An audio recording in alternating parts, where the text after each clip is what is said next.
Sylvain Gboo donne de ses nouvelles sur son compte Instagram. Le gardien de but des Éléphants de Côte d'Ivoire, Sylvain Gboo se porte bien.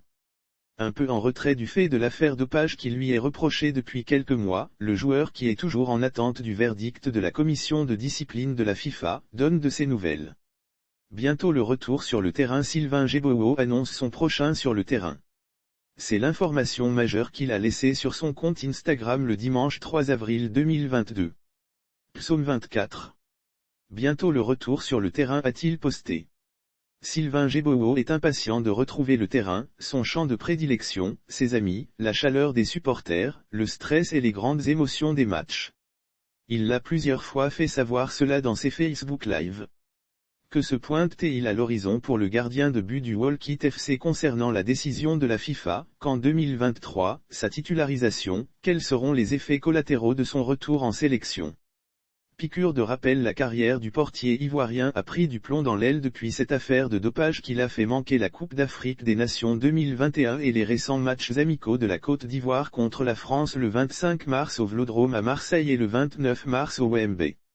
Dans un Facebook Live datant du 4 mars, le joueur avait brisé le silence en relatant sa version des faits et sa galère depuis lors.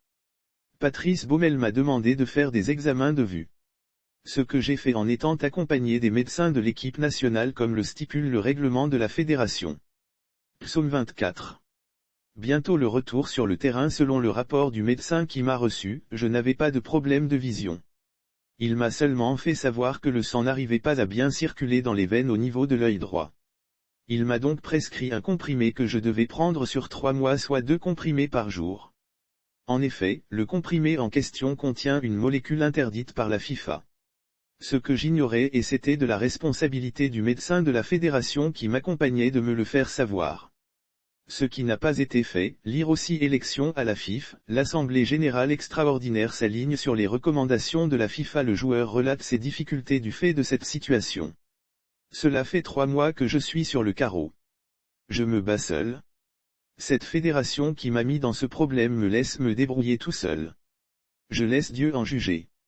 Je n'ai pas reçu de prime de sélection parce que la fédération a retiré mon nom de la liste des 28 sélectionnés selon les informations reçues.